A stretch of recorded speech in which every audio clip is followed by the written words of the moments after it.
Coming up, crowded campuses across Iowa. Attendance numbers for Iowa public colleges are out. And later, a new downtown program is making a difference. This weekend, the Hawkeyes look to bounce back. The warm weather is here to stay. More about the continued warm weather right around the corner. All that and more Coming up right now on DITV.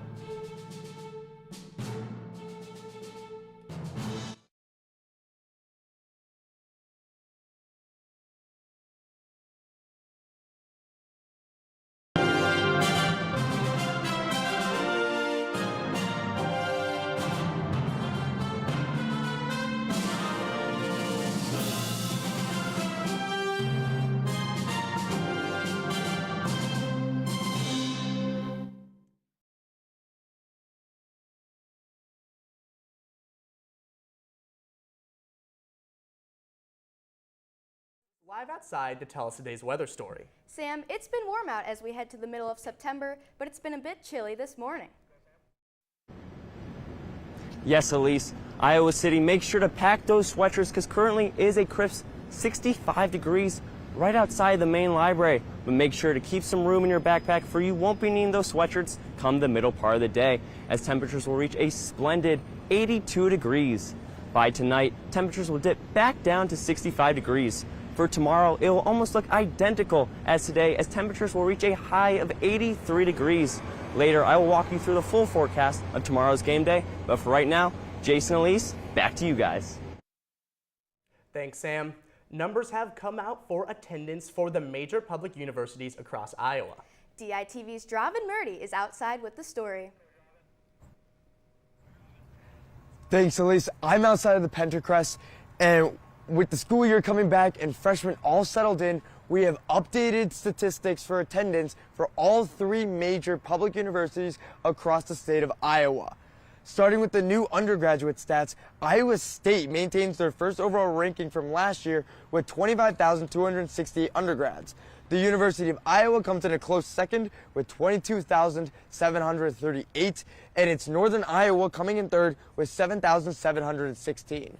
Now, while Iowa State may have undergraduates, the Hawkeyes lead the way for total enrollment with 30,779 students.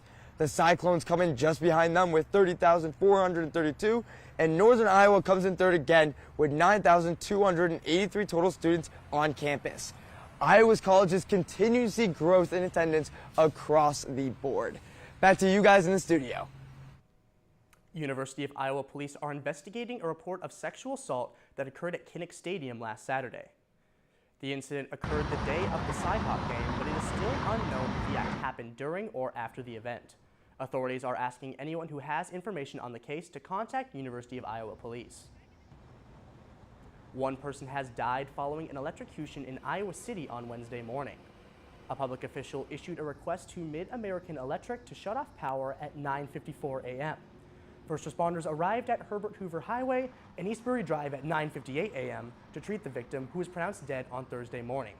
Power was restored to 38 affected customers on Thursday evening. No further information has been released about the victim. And Governor Kim Reynolds is currently in India meeting on behalf of international affairs. Reynolds left with intentions to strengthen trade and promote investment opportunities within her 10 days overseas. She is visiting Delhi and Mumbai, where she will be speaking and hosting events throughout her stay. This visit gives Iowa the opportunity to promote themselves as an investment destination and hopefully lead to strong partnerships.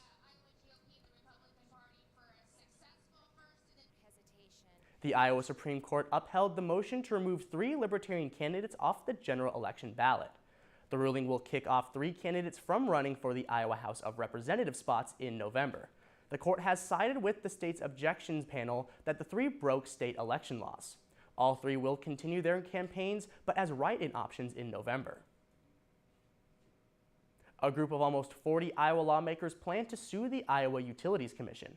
The lawmakers believe they acted illegally and unconstitutionally in its approval of the Summit Carbon Solutions pipeline. This pipeline project would connect 57 ethanol plants across Iowa, Nebraska, Minnesota, and the Dakotas. The Iowa lawmaker group believes this pipeline is prioritizing tax credits over the safety, rights, and comfort of its citizens.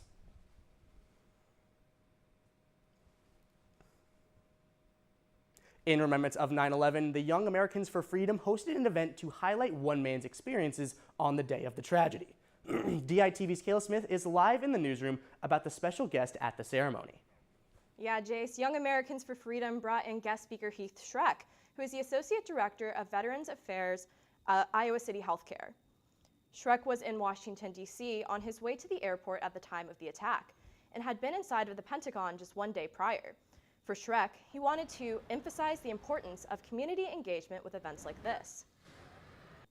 They volunteered to do this throughout the day to spread what happened and to keep it alive in people so they can internalize it and decide what community engagement means to them and how they can participate in making things better in the future. Attendees were grateful for the opportunity to hear a firsthand account of the terrorist attack and hope that his speech can encourage people to remember those who lost their lives and work towards peace in our country. I don't think this is a political event. I think it's really a human event, a human holiday to remember, again, everyone that was lost, remember the bravery, the courage, and also remembering, we have all those traits within us. Young Americans for Freedom hopes this event will help students to continue to remember the legacy of those who died on 9/11. Now I'll send it back to Jace in the studio.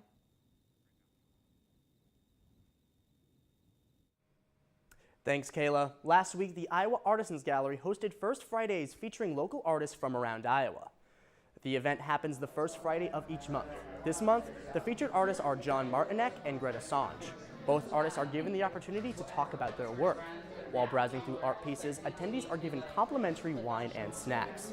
The event aims to give artists an opportunity to engage with viewers in the real world rather than online.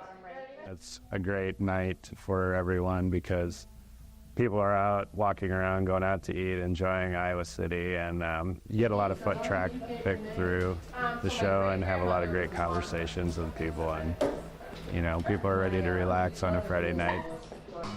Next month, First Fridays will be part of an even bigger event, the 2024 Downtown Fall Gallery Walk. The Iowa State Fair has revealed their 2025 fair theme. Fair Sweet Fair was updated to the Iowa State Fair's website on Thursday. The 2025 fair will look to continue to break records as this year set a new record in attendance with over 1 million people. And Iowa City has been looking extra clean lately, and DITV's Grace Lathrop has the story on who is behind taking care of our city. Iowa City is home to more than 74,000 residents. These streets can get crowded, busy, and dirty, but luckily a new Downtown Ambassadors program is here to help. The Downtown Ambassadors program launched just 3 months ago right here in Iowa City. Thanks to a special partnership with Block by Block, the organization is thriving. Block by Block was intriguing when we brought them on through the city partnership because there's so many additional services that they provide. The Ambassadors program serves its citizens based off of 3 goals: safety, service, and cleanliness. Downtown Iowa City is great. I have felt so safe being there. The people that are around, the environment is really safe, and I would tell anybody to come here and visit. We want to make sure that not only during the late night hours when the University of Iowa students are leaving, we want to make sure that they're getting the information or maybe a quick walk to their vehicle. The Ambassadors program is already positively impacting the community. Many of its staff members are Iowa natives or students familiar with downtown and campus. When we have visitors come to this great city, we want to be able to help point them to the right restaurant, to the right hotel, and help them feel more welcome than being an outsider when they come into our businesses downtown. The Iowa City Downtown Ambassadors is keeping the streets clean for both locals and tourists. This is Grace Lathrop, DITV. Now we're going to take a look back outside with Sam for tomorrow's game day forecast and the forecast for the week ahead. Thanks, Jace. Tailgating begins at 9 a.m. tomorrow, where temperatures will reach a refreshing 69 degrees. At 3 o'clock, we will hit our high of the day right as the game is kicking off at 83 degrees. After the game, the temperatures will dip, but it will still sit at a comfortable 79 degrees. Now, looking at campus into the rest of the weekend and early into next week, we will see more of the same. On Sunday, we will see temperatures rise up to a high of 84 degrees. Monday, we'll greet students for the beginning of the week with some morning showers, but don't be deterred. Temperatures will reach a high of 83 degrees. For Tuesday to Thursday, temperatures will sit in that mid-80s range. For back to Jace and Elise in the studio.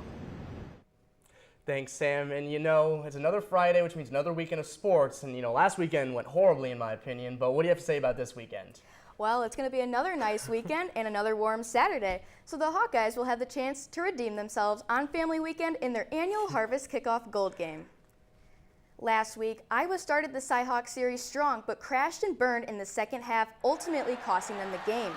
Known for their stellar defense, the Hawks did not live up to their usual standards. Anytime you experience a setback, it's painful.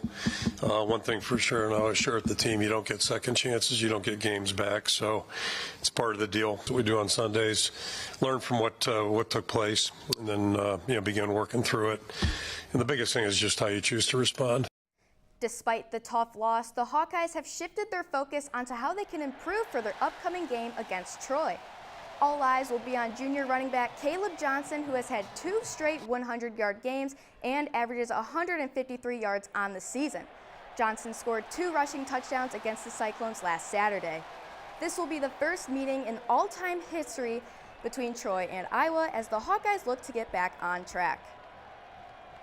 And as week 3 comes around, so does this week's kid captain. DITV's Sarah Galla learned more about the captain's journey. And this week's kid captain is Maya Gilchrist. At 18 months old, she was diagnosed with brainstem glioma. Initially, it was a low-grade tumor that grew over time. Due to this, she had surgery and had to go through chemotherapy. Faced with your child not having any options except for to literally live or die, to go home and she would not make it, or to do the surgery, at least give a chance.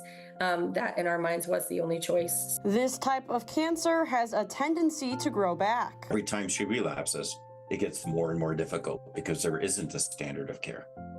So she relapsed a number of times, would try a drug, do okay for a while, and then it would come back. Maya has been off chemo for around 2 years now, and the doctors continue to monitor her brain tumor. Eventually, new symptoms did start showing for Maya. It was found out that she had a mutation in her blood cells that were causing them to be made at a very high level. Due to this mutation, Dr. Dickens works closely with her. The old medical technique called phlebotomy used to be called leaching. I just pull blood out of her. The nurse puts an IV in, and I do some math and figure out what a safe amount is. My doctors and nurses are really amazing. They're there for me when I need it, and they're willing to listen. Maya continues to stay positive and has some exciting plans for the future. Right now I'm taking my prereqs for nursing. And then once I graduate, I'm going to go to Kirkwood Community College in Cedar Rapids. I'll go into pediatrics, geriatrics. Haven't quite decided yet on where I want to go. Sarah Galla, DITV Sports. The Iowa women's soccer team came out with a win last night against the visiting Nebraska Cornhuskers. The Hawkeyes took home the victory 2-0 with goals from sophomore Sophia Bush and senior Michael Ingalls. The team will return to the field this Sunday as they host the annual Cy-Hawk series against the Iowa State Cyclones. And following in the football team's footsteps, the Iowa volleyball team fell to Iowa State in their annual Cy-Hawk series. The Cyclones dominated the first 2 sets of the game, but the Hawkeyes felt the sudden death pressure and bounced back with a 3rd set win. However, that was not enough to keep them on their feet as they fell in the final set, losing the series 3-1. Starting this afternoon, the Hawkeyes will compete in the Panther Invitational hosted by UW-Milwaukee. They will face St. Thomas, Illinois, and UW-Milwaukee in hopes of improving their current 4-2 record. And the Iowa field hockey team will take on 2 opponents this weekend. This afternoon, the 6th-ranked Hawkeyes will face New Hampshire for the 18th all-time meeting between the 2 programs. Iowa has shut out the Wildcats the past 2 times they've met and look to do so again before facing the Delaware Blue Hens. The Blue Hens have started off their season 1-2, and that match will take place this Sunday. After winning the 2024 NCWWC Championship, 2 Iowa women's wrestlers will compete in the Senior World Team Trials this weekend. Junior Kylie Welker will start in the preliminary action on Saturday, while senior Macy Kilty will receive a bye until the best-of-3 finals on Sunday. Thank you for tuning in live or listening on KRI 89.7 FM. We are here live from Iowa City every Monday, Wednesday, Friday, and online